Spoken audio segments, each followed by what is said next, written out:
सुनो ये फौजी सिला हाथ करो जनी लीला ले के आइल बानी हम रंग लाल पीला जोगी जी सारा रारा जोगीरा सारा रारा जोगी जी सारा रारा जोगीरा सारा रारा डाल के बहा गजब हाई बीट डाले तो रंग दाना दोन दोन दोन दोन डाल के बहा गजब हाई बीट डाले तो रंग दाना दोन दोन दोन लुलिया मांगेले लुलिया का मांगेले लुलिया मांगेले लुलिया का मांगेले तो होलिया में भातारा बा परदेश सबे गनलाम मांगेले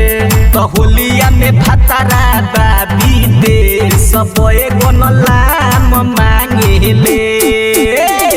आइल बाटे होली घुमघुमा जा लसन पूरा आ झोंक दसन धूरा उठा के घूरा घूरा धूरा सारा रारा जोगी जी सारा रारा जोगीरा सारा रारा जोगी जी सारा रारा देख होते आइल बिया फौजी के बहिन आ ले चलसन भूसौल में रंग समसीन जोगी जी सारा रारा जोगीरा सारा रारा जोगी जी सारा रारा जोगीरा सारा रारा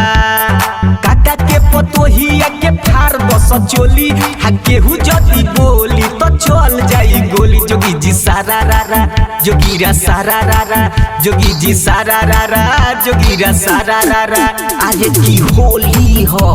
मानो जनी बुरा छोके तो फौजिया पाना तू लहंगा में धूरा आ कौने गजड़िया काजा दिलस तोहरा भातारा के हमर भातार सखी भइल बाटे पूरा जोगी जी सारा रारा जोगीरा सारा रारा जोगी जी सारा रारा अमर कंडे बाबा हो मोर कंडे बाबा ओ भीले बाल लवंडे बाबा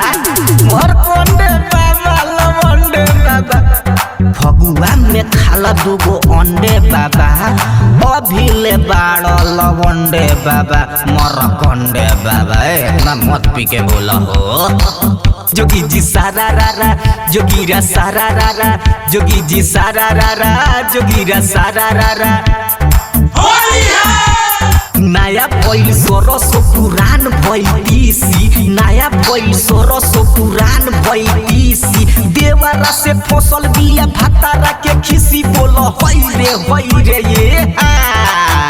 अरे पी ले बानी हम दारू लोकल चाही सिगरेट दू गो टोटल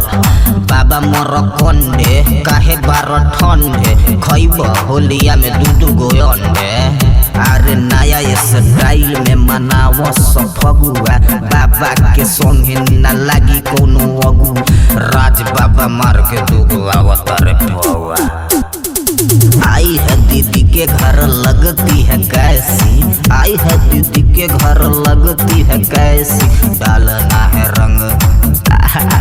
ये ना है मोती जवा के मौसी बोला होई रे ये